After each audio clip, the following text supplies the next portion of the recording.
In this Climate Gen episode, I'm speaking with Professor Kevin Anderson from the Tyndall Centre at Manchester University. This is a longer interview with many, I believe, crucial points for consideration. We discuss our current usage of the available carbon budget for 1.5 degrees Celsius at just under 1% per month. Also the dangerous and foolish behaviour of the UK Secretary of State for Energy, Kwasi Kwarteng, in trying to reclassify natural gas, methane, as a green gas in order to increase investment. Kevin points out that methane is indeed a transition fuel, but only if you want to transition to an unlivable 4 degrees C. Further evidence that these policymakers are not up to the job of tackling the climate emergency. We also discuss the treatment of activism by defenders of the status quo and how the increased activism we are witnessing will grow as the public lose faith in how we are being governed. In March, Kevin and colleagues at the Tyndall Centre released a research paper titled Phase Out Pathways for Fossil Fuel Production Within Paris-Compliant Carbon Budgets. I begin by asking Kevin to clarify the critical points of this paper, as he can do it much more clearly than I can. Please do comment and send feedback. You can support this channel on Patreon to access interviews earlier and with extra content. You can also subscribe for free on YouTube and all major podcast channels. Thank you. Those periods of time, the 8 and 10 years, which are from the start of 2022, are at current levels of emissions. So if you carried on at current emissions, in 10 years, we would have used all of the budget for a 50-50 chance of 1.5 degrees centigrade. If you're looking at a better chance of 1.5 degrees centigrade, say a 67% chance or better, then you have about 7 to 8 years of current emissions. But obviously, if you started to bring emissions down, then you would have a little bit longer. But it was just to give a flavour, the current rate at which we're using the emissions that we're emitting, in very few years, we will actually have blown the budget for 1.5 degrees centigrade. I think another way of thinking about that, of course, we're not at the start of 2022. We're in May of 2022. We're halfway through May. This year alone, we've already put into the atmosphere somewhere around about 18 billion tonnes of CO2. So for the 50-50 chance of 1.5 degrees centigrade, you look at the carbon budget that remains, every month we use up a little less than 1%, about 0.9% of that budget every month. Each month, we're 1% less than we were the month before. It's quite damning, I think, when you think of it like that 12 months in a year, that's 12% of the budget gone. Yeah, and just given the implications of what we're actually talking about, I mean, this is really our last sort of chance when we're using the emissions budget so fast. And the odds are still terrible. I mean, 50-50. I mean, there's a lot of things you wouldn't do with 50-50 odds. And, you know, that kind of risk is exceptional. But we have been saying that for a long time. But of course, what we have to remind ourselves, well, we were saying this before for 2 degrees centigrade. And I think one of the really important things that we've learned in the last 10 years, probably even less than that now, certainly since the IPCC special report 1.5, which came out in 2018, is that the impacts do significantly change with even just half a degree of warming. So the impacts at 2 degrees centigrade are considerably worse than the impacts at 1.5 degrees centigrade. As I think when you talk about that in a quick day-to-day fashion, the difference between 1.5 and 2 degrees centigrade of warming sounds almost nothing. But I think what we've come to understand is that the impact difference between those two is huge. So beforehand, we were saying the chances of holding below 2 were incredibly slim. But what we've actually now said is we really need to be holding to 1.5 because of the dire situation with the impacts of 1.5. But of course, at 1.5 degrees centigrade, the budgets are even tighter. And so we end up with this position whereby we've done nothing about climate change in relation to our absolute level of emissions. They've continued to rise. But at the same time, we've brought the actual temperature we want to not exceed now to a lower level, which has reduced the carbon budget. So it's the worst of both worlds, really. We've recognized the impacts look more severe than we'd thought. And therefore, we've brought the temperature nearer, which has reduced the budget and given us even less space to play with. So this is I mean, the language of climate emergency is correct, but of course, it's not the language that's informing our policy. That was It's just a rhetorical language. That was what I was going to actually say. Is that the government, the UK government, and I'll just use it for context, but the UK government declared climate emergency ages ago, and pathways for countries like the UK to transition away from fossil fuel have been presented by people like yourselves, other scientists, and yet we don't seem to be making any progress whatsoever. I mean, how many assessments of this kind are there out there that you know of, and how much traction are they getting, and given how severe this message actually is, these findings rather? Yeah. I mean, this particular report focused here on the fossil fuel producing countries, particularly oil and gas, of which there are, I think it was 88 of them around the world. And some of the countries are genuinely interested in trying to do something about slowly reducing their production of oil and gas. But even those countries are not in line with anything approaching the sort of reductions that would be required to meet the carbon budgets associated with our commitments. So there's still this huge, and I would say increasing gulf between what we're prepared to do and what we're saying is actually necessary. And one of the ways I think that has been massaged, which I think very dangerously, is this language of net zero.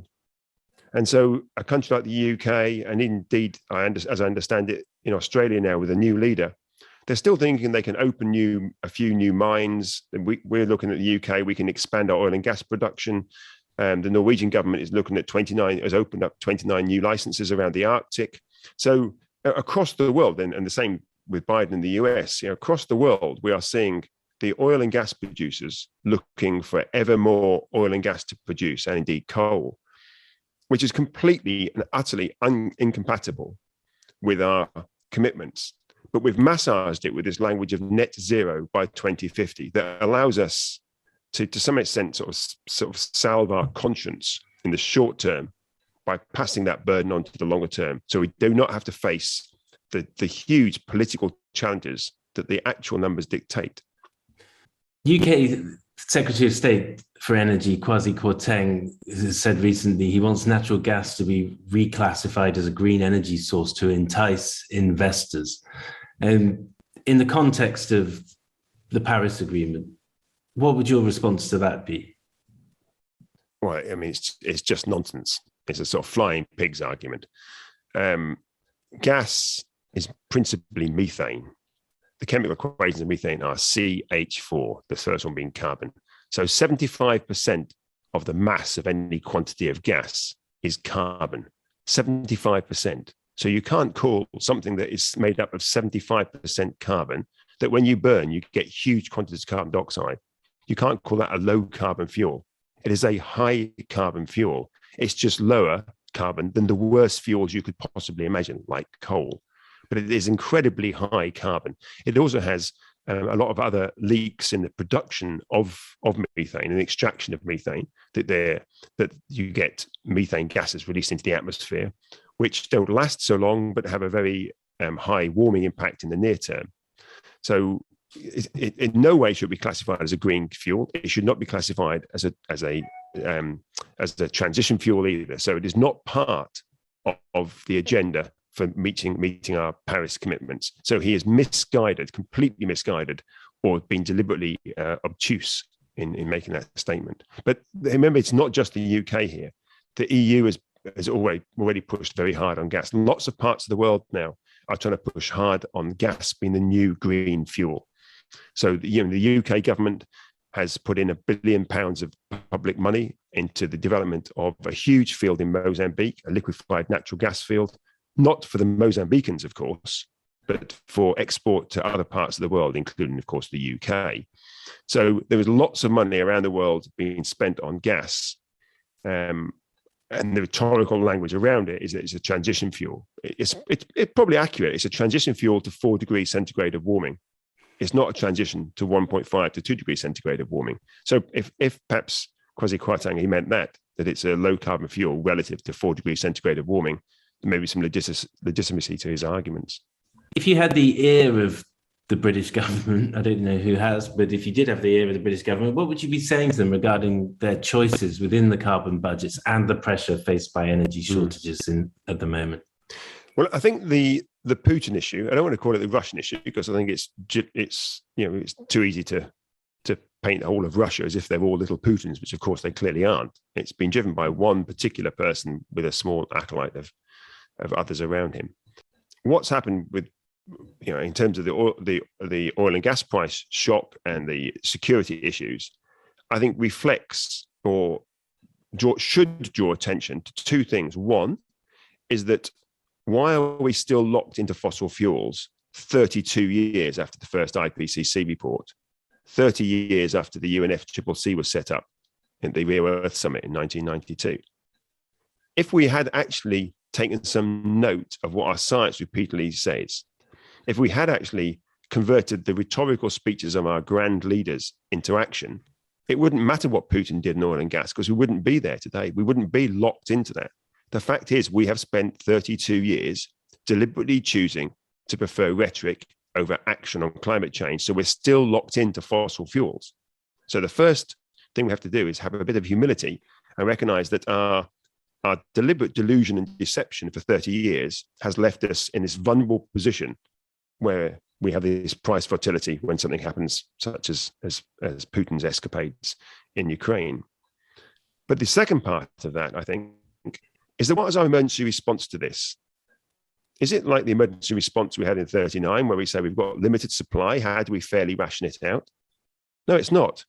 We send our leaders around the world to talk to any despot to try and get more oil and gas out of the ground. So because one despot has decided to do something in Ukraine that affects oil and gas prices and security, we then wander off to other despots to find out if they can get more oil and gas out of the ground. The way we would have responded, or should have responded, in my view, was to say this is very much in the near term, it's a demand issue. So if we are really genuinely concerned about people who are suffering, and there are significant numbers of people around the world, and particularly talk about the UK, suffering from fuel poverty as a consequence of this, then our response should have been, well, is it appropriate for people still to be driving around in very large cars? Is it appropriate for us to be flying in stars for the BAFTA awards, worrying, did anyone worry about the kerosene that was being used there that could have been used for something else? So what was happening is that we're not affected, we're not implemented any policies on the demand side. We're simply saying we'll look for more supply, which will never be quick. And then why are we doing that? Why have we not actually said, well, how do we ration out fairly a limited supply so that everyone can afford to heat their homes? Why haven't we not done that? Because none of the people, of course, making these decisions are in fuel poverty. None of them are actually feeling this crisis.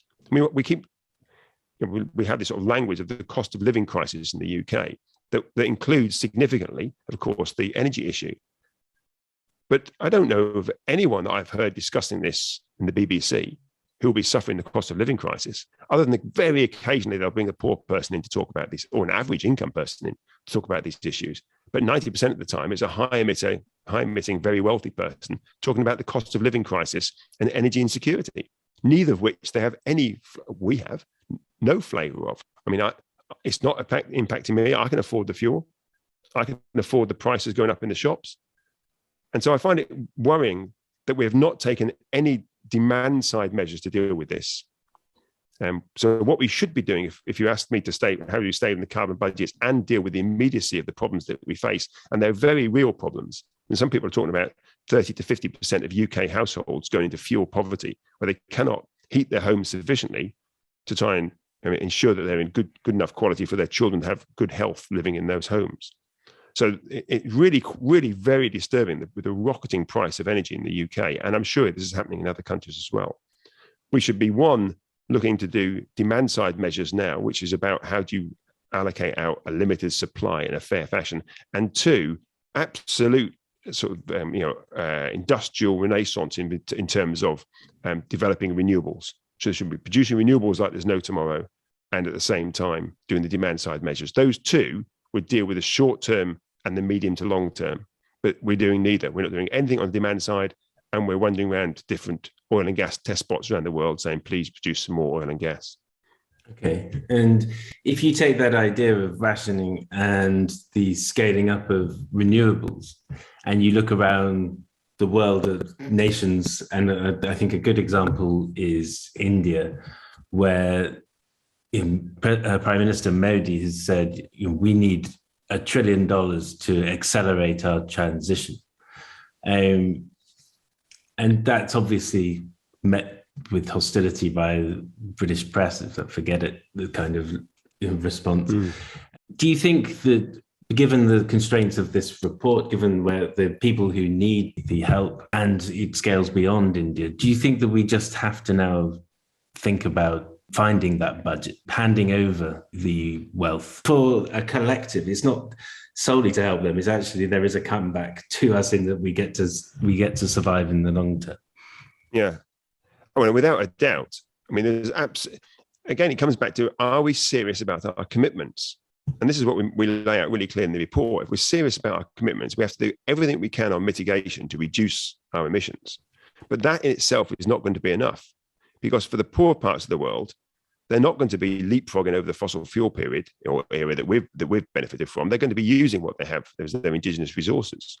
And we simply don't have the carbon budget space for that. So we've got to provide some financial wherewithal to help them leapfrog over what we have benefited from. So we're asking them to keep their oil and gas in the ground and to move ahead with an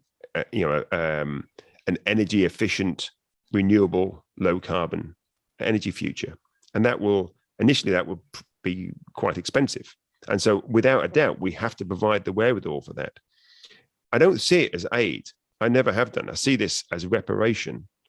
And that is because what we have done, at least for 30 years, is to knowingly do almost nothing about our emissions. And I can hear the people in the Committee on Climate Change and different MPs in the UK and other wealthy countries saying, well, look how wonderful we've been on this. But actually, when you look at our total carbon footprint, if you look at the total carbon footprint for the EU, typically, then it's barely changed since 1990. Where it has come down, it's significantly been driven by offshoring our emissions to other parts of the world. So the UK, if you take account of the full carbon footprint of the UK, it's probably down 15% in 30 odd years, which is less than 0.5% a year. So almost nothing. And most of that was driven by the shift away from gas to coal. Most of that actually, or a significant part of that, not because of carbon reasons, but because of issues to do with sulfur and wider pollution. And of course, offshoring our emissions to other parts of the world. And that's what all of the so-called progressive countries have done. They've made no real attempt to change the landscape of their energy systems. And so we haven't done anything for 30 years. We've used up the carbon budget. And now we're asking the poorer parts of the world, who are already suffering the impacts of our choice to fail, to not use their fossil fuels. So there's two elements to this. One, they have to live with the impacts that we've deliberately imposed upon them. And second, we're asking them not to use any more fossil fuels. And so we have to, morally and practically, we are obliged to help them leapfrog over this fossil fuel period. And so we have to make these payments. And they're not small. There's 100 billion per year that we keep arguing about, as I think we should just almost ignore it. It's a crumb that has fallen from the rich, feasted table of the wealthy countries. And that crumb, we are then arguing about who should pay it. And that's the real skill of these negotiations, is you argue about who pays for the crumb. But that's an irrelevance relative to the scale of the challenge that we face, where we're talking about probably tens and tens of trillions of pounds are going to be required for this transfer to a low carbon future. To do it in the time frame to stay within 1.5, I disagree with virtually all the economists on this, that it's going to be the sort of enthusiastic economists for this transition. I don't think it will be cheap. I think it will be very, very, very, very costly, but much less cost than not doing it. I think we've underplayed the cost of making these transitions. There's not just the economic cost, but the social disruption that is required, particularly in the wealthy parts of the world, as we rapidly make this transition. Now, if we'd made it earlier, we could have made it in a much more sort of measured, careful, staged fashion. When you're faced with an emergency, the emergency measures typically are challenging, and we are in a climate emergency. As I say, every month we're using just under 1% of the remaining carbon budget. It's completely shocking. You look at the carbon budget, you look at the odds that you've given, and then you say, well, it's too expensive. I mean, it's it's insane that we just take that away and just say, right, what do we have to do within the confines of this emergency and go for it? Yeah. And I find it, although I'm being buoyed up by how civil society, and I've spoke about this before on many occasions, a whole sort of messy gaggle of civil society groups, and including in that some academics and others as well, I think have got a handle on what the scale of this challenge is and are calling for really radical change. The established voices, I think, in that I'm including lots of senior academics, I think are the problem. And they are the new climate sceptics, in my view.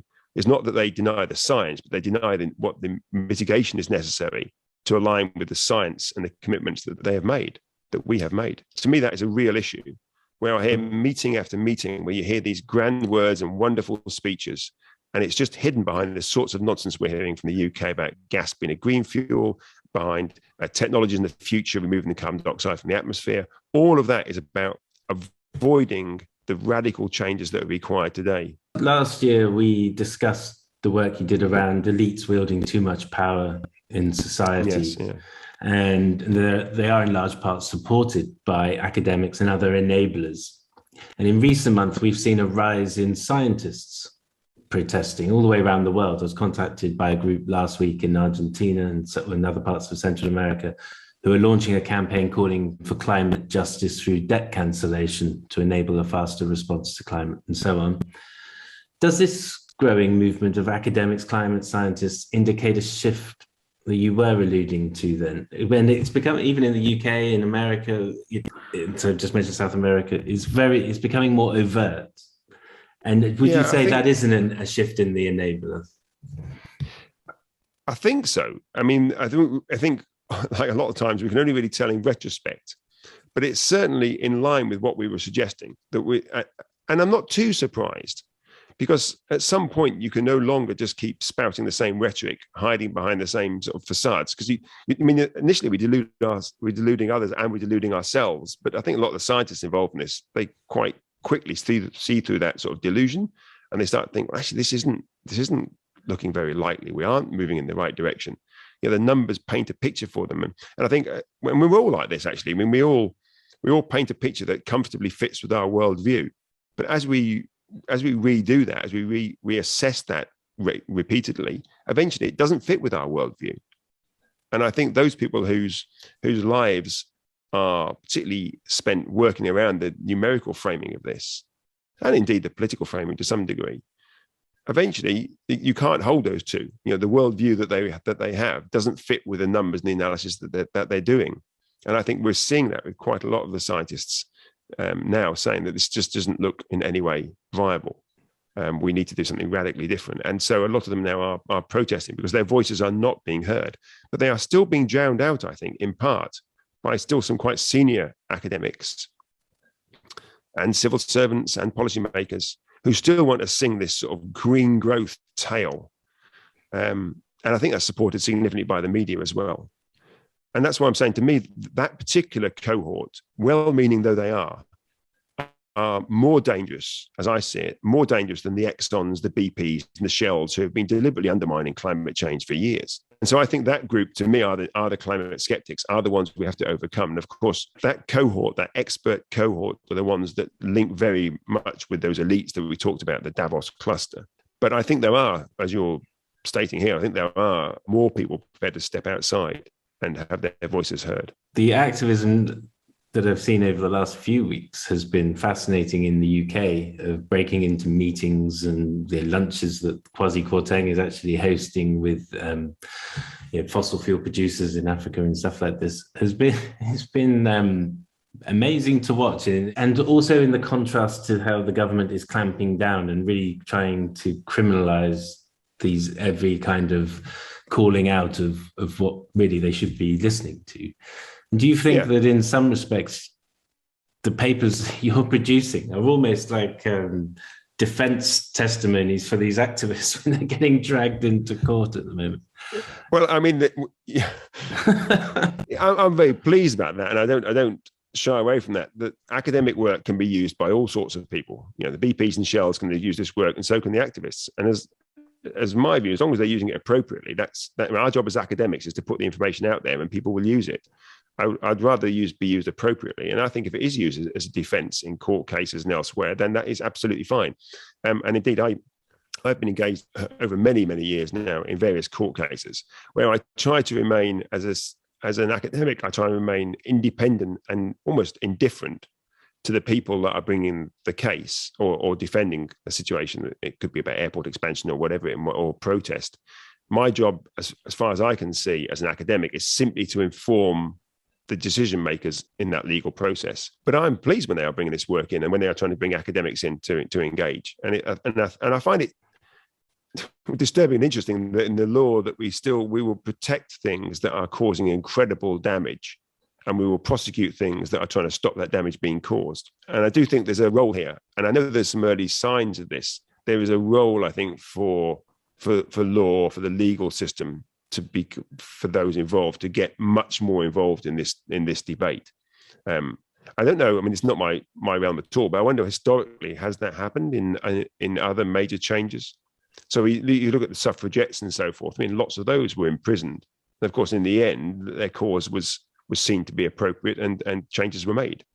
And you wonder, is that, I don't know, but how did the legal profession engage in that? Did they have any part to play? Because I wonder, is there a role for them thinking about these issues today? I know there are barristers and so forth, other people trying to bring these issues, to a higher profile within the legal system.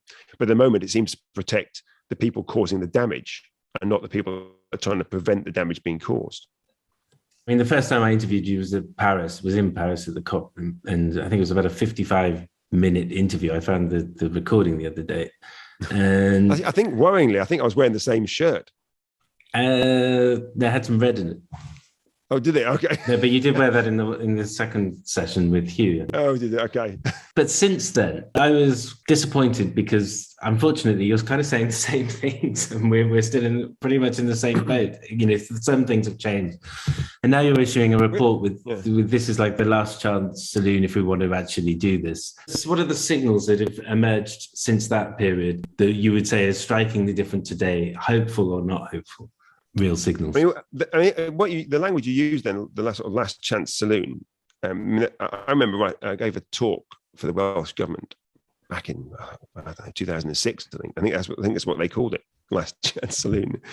It was something like last orders in the last chance saloon. So I think we have to be careful with that sort of language, and it has to be caveated if we are to use it. We're not in the same situation we were in 2015. I mean, since 2015, we've put out a huge amount of carbon dioxide. So we've put out not far different to the budget that we have left for 1.5. So we at 40 odd billion tons a year, we are using the budget up at a phenomenally fast rate. So the scale of the emergency we face today is considerably more challenging than it was in 2015. It was very challenging in 2015. But there were options then that you had which are now off the table. And every year we choose to fail, and I think this is an important point, every year we choose to do something that makes us feel okay, and we say we're making a step in the right direction. The reason I'm raising that is because I regularly hear that, well, it's better than doing nothing, but it is still a step backwards. A step in the right direction that isn't a large enough step in the right direction is a step backwards, just not as far back as it would otherwise have been. So we're not making progress. We're just not regressing as fast as we could be. And so I think that's important to bear that in mind, that every year we fail, we go backwards and it gets more challenging. And so the scale of that emergency now, the sorts of changes that are required are so deeply profound. I mean, they were very difficult then, but they beg questions about every single facet of contemporary society. But do we hear that debate amongst the people that are controlling the established message? Of course we don't. We don't hear anything like that at all. And we don't hear enough people, though, as you said, we are hearing more people now decrying the nonsense that is spouted by that establishment, by those elites. I would argue the Mark Kahn is, and though I think there's some wonderful work coming out of the Committee on Climate Change, at a technical level, I would argue the overall framing is very much part of the problem. And so a lot of these sort of senior groups involved in these discussions, I think, are unprepared to say in public what they know privately, and sometimes what they tell me privately. I mean, I have mentioned this on many occasions, but to me, that is a real concern where experts in their field, particularly academics, because we are paid to be honest and direct about our research, when we say things in private that we're not prepared to say in public, and we will sweeten the pill in public, it's hugely sweeten the pill in public. And I think that's deeply arrogant of often very decent people, that we think that the public can't deal with it, the policymakers can't deal with it, but somehow we can.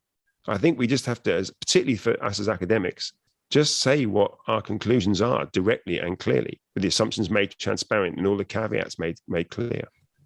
In Paris, I would say the civil society response was almost euphoric that there was some kind of agreement that came out of it, and quite sedate. And then you fast forward to Glasgow, and I would say it was like a militarized compound with very angry people, organizing their marches around the city, but not really being allowed near the actual conference center. Do you think that is part of the visible side now that's going to grow? And is that the right way for us to go? Is it the only way for us to go, is to continue to build on this momentum of activism? I mean, I doubt it's the only way, but I think it's one of the very important ways, because it catalyzes changes elsewhere. It doesn't just mean that other people join that activism. It may make other people think differently and approach things in a different way. But I also think controlling activism, and again, let's be clear, I'm talking here well outside my area of expertise. This is my concern as a citizen and my wider reading. But as I say, controlling activism, allowing a certain level of activism and then controlling it, is a real skill of maintaining the status quo, because it makes us think that we're open to think differently. And so if we look at what happened in Glasgow, so there's a huge march in Glasgow, very large numbers of people involved. Where did it finish? It finished in the park, not in the huge, whatever they were, 15-foot wire ghettoed blue zone where all the negotiators were. And it's because it was allowed to go to the park. But is that activism? Is that a protest when you go along the route you're told to go to the park, where you sort of fizzle out and you're not seen and filmed and heard banging on the big 15-foot blue gates that lock the negotiators away from wider society? Now, I'm not suggesting that it should be breaking them down and a sort of a Trumpian approach. I'm not suggesting that at all.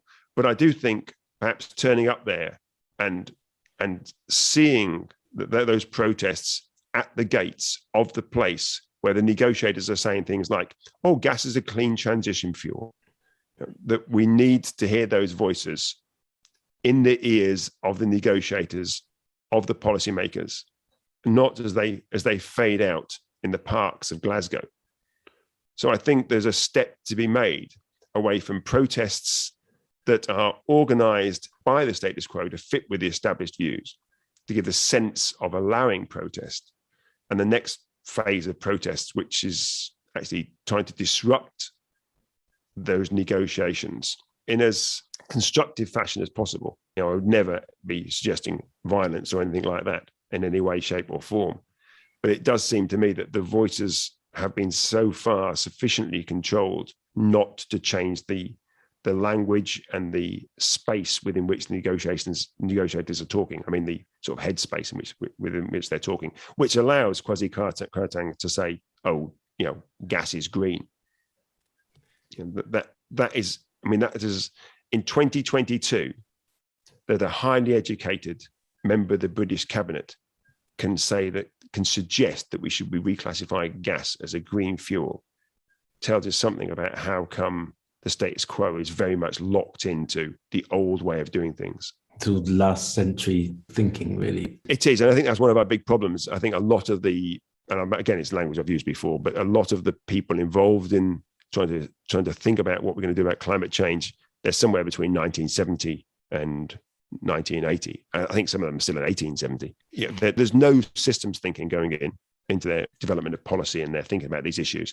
There's no real understanding, as I can see, about the sorts of impacts that play out around the world, about the actual science underpinning this, the social science underpinning this, issues of equity, and indeed, of course, the bit that was bang on about the opportunities for change as well. This is an issue which is probably the most system-oriented challenge that we've yet faced. And we have people who just look at it in a very siloed disciplinary fashion. And of course, universities have been part of that problem. That's how we've developed in universities. We have departments and very siloed reductionist thinking, and it's been phenomenally successful. But I don't think we've had to face a system level challenge like climate change before. And at the moment, we look to be ill-equipped. We're certainly ill-equipped at the policy level. The policymakers are simply not up to the job. But I'm not sure that they're being helped a lot by our academic community either, particularly, because we still are deeply reductionist in our way of thinking about these issues. We need, I don't want to play out, suggest anyone provides an appropriate role model, but someone like FDR with a much bigger systems interpretation of the challenges he was facing. And I'm not saying I agree with everything he was suggesting, but he was prepared to think about things in a much more sort of open and, I would argue, radical way, and was phenomenally successful. I mean, he had, wasn't it 4 terms of office? Yeah. He didn't have 4 terms of office because he followed a few focus groups, because he had Maury do a quick poll of a few people. But it was cogent, caring, empathetic leadership. And, and I think it'd be fair to say that he did have a more systems-oriented view of the world in which he was operating anyway. But prepared to take the level of action required to meet the challenge. And that was and to argue for it. I mean, his arguments were pretty. I mean, they were very, very challenging for the day. But who do we see? Do we see that today? Do we see that in the UK's Prime Minister? Do we see that in many of the EU countries? Do we see it in the US? I mean, there is absolutely no leadership on climate change with any of these so-called progressive countries. If you take that point, and in the last few weeks, we've had this heat wave in Europe. We've had a heat wave in India and Pakistan. These things are now tangible and visible, and people do see it. And then there's a greater understanding of the things exist like cascading tipping points. That there's a lot of work that people grasp the broad bones of it and think, hang on a minute, if these things are happening at an exponential rate, then perhaps we are past the point of really doing anything. But people do lose hope, and I read it on comment feeds online. But is there still room for this exponential social response, do you think? Well, there were 2 bits to that, as I see it anyway. I don't like the doomsday narrative. I've been accused of it, but I completely don't. It's not one I accept at all. If we carry on as we are today, then the prospects don't look promising. They look really dire. But we don't have to carry on as we are today. And then what some people say, and this is the deep doomsday sort of view of this, is that we're already past all the tipping points. Well, what I like about the uncertainty in the science, and I don't mean the uncertainty about, is climate change caused by emitting carbon dioxide? All of that we know. But we don't know exactly what the response to the climate is going to be. So we don't know if we've passed the tipping points or not. And because we don't know that, then it's worth trying everything we can to avoid passing them. The lower the temperature that we can hold to, the less chance that you pass tipping points. And so, it's almost an excuse or a defense for inaction to say, we're too late. Well, we don't know we're too late. The science tells us that the more CO2 and other greenhouse gases we put in the atmosphere, the higher the temperature goes. And we know that with a high degree of certainty. What the science can't tell us is exactly where these tipping points are. And so there is everything to play for, because as the temperature goes up, the chance of passing the tipping points is greater. When you pass some of these tipping points, they may well cascade. And then you get in a position where, what do we do now? And I don't think there's anything we know that we could do. And so there is everything to play for now. And so that's a very hopeful narrative. That's a narrative that it doesn't matter whether we have passed the tipping points, because we don't know, but we know the consequences are dire if we do.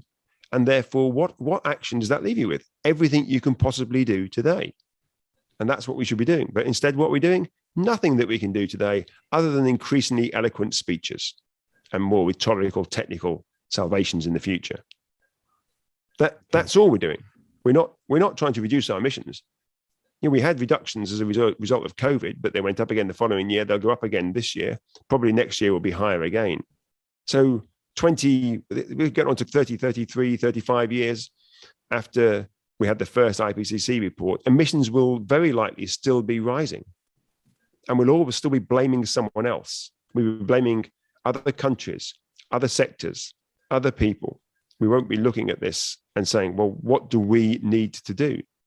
And that we is very important in that, I mean, we have to be very careful about this collective we, in that most emissions arise from the lives that relatively few of us have normalized.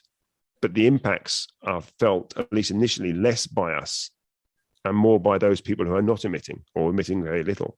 And also have even in the wealthy countries, have very little agency for change. And so we have to be very careful about this assumption that we're all in this together. It's just like very similar to the cost of living crisis, which I don't think and this sounds very radical, but I don't think really exists. It's not a cost of living crisis. It's an inequity crisis. We can afford, for example, in somewhere like the UK, certainly this holds for the wealthy countries of the world anyway, that it's not that we're short of resources and funding to ensure everyone has good access to food and fuel and heating and so forth. We can afford that. We just choose to distribute it out in such a way that significant swathes of our society end up being in a crisis. But that's not necessarily because of the cost of living. It's because they haven't got the wherewithal to purchase the goods that are necessary. And why haven't they got it? Because people like me have chosen to have to take a much larger share of the pie in our own country. And that has a direct knock-on in our sort of adaptation preparation of all the other things we should be doing across our society, which we're just totally ignoring. And adaptation, of course, is absolutely key. And adaptation doesn't mean wealthy people should build, new versions of sort of like we had nuclear bunkers before. Now we build flooding bunkers and climate. That's not adaptation. What we should be looking at are the bigger picture adaptation changes we need to make to our infrastructure, so that all of our society can deal with the warming climate that we are going to continue to live through. I mean, we're going to see increased warming. And there, I think, it's been a Cinderella issue for a long time. And I don't think it should take away from mitigation. I think mitigation, reducing our emissions, is absolutely key. But we also have to raise up the profile of adaptation. We are already, for many people around the world, they are already living and dying with climate change.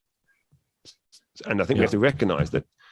And some of them, of course, have some parts of the world. Bangladesh, I think, is a good example where there are many adaptation practices that we can be learning from as well. So there's an interplay here that we all need to learn these lessons from each other. But what is key in adaptation is it's very regional, it's very cultural. So mitigation, particularly from the energy realm, we know what we need to do, and it looks quite similar in different parts of the world. The geographies and the geology may change things a little bit, but we know that there's very similar technologies and that everyone just needs to move towards those. But when it comes to adaptation, I think it's much more related to your geography and your geology than is the mitigation, and your culture, and of course the climate that you live with as well. And so there, I think there is still quite a lot of scientific work to try and get some sort of handle on what are the regional variations of climate change. So if you're trying to look at different parts of the world, what should they adapt to? And I think in that sense, adaptation is much harder than mitigation, because mitigation is just about reducing our emissions. Yeah. But adaptation is adaptation to what? Are you going to get increased rainfall or more rainfall? Will it be in different patterns spatially across the year? Will it get more monsoon conditions? You're going to get windier climates. Are you going to, is it going to get snowier? Is it going to get colder? It's really hard then to say, well, how do you adapt to that sort of full range? And the UK is a great example with the Gulf Stream. We don't know really will the Gulf Stream weaken sufficiently that actually we will be masked from some of the warming. We might even get some cooling. Those sorts of variations in different ways will occur to different areas around the world. And there, I think there's a lot of work still to be done to try to help communities know, well, how should you adapt? And as well as what do you adapt to? And if you do adaptation for 1.5 or 2 degrees centigrade, but you hit 3 or 4, are you maladapted? Then do you lock in inappropriate infrastructures? And so when you're adapting, if you've got economists there who I think generally provide no useful guidance, at least standard economists, to any of these sort of issues. But if you had economists, they'd say, if we're going to adapt, or if we do this for 1.5, it'd be the cheaper way of doing it. Yeah, but will it work at 3 degrees centigrade? And of course, they'll have discounted the future, so they won't worry whether it does or not. But I think standing back from that, it seems more reasonable to me to say, even if it's more expensive, let's put in the infrastructure that can both deal with 1.5, but also deal with, say, what looks like 3 degrees centigrade of warming in our local environment. And so I think we have to think more about how to adapt. And I'm not sure we're yet doing that. And I think it's a more complicated issue. It's a Cinderella issue. It's not being given sufficient attention and nowhere near sufficient funding. But also I think it's a more complex issue than mitigation. And is there also a point where these converge? So when you talk about insulate homes, for example, there was the protest insulate Britain, but if you did insulate your home, then you're taking pressure off your need for so much heating, in which case you reduce your overall impact or your overall need. Yeah, I mean, there's a lot of crossovers here, but they're also, you've got to be very careful. If you insulate your home, or if you build a house that can be very efficient from a heating point of view, well, what happens if it gets very hot?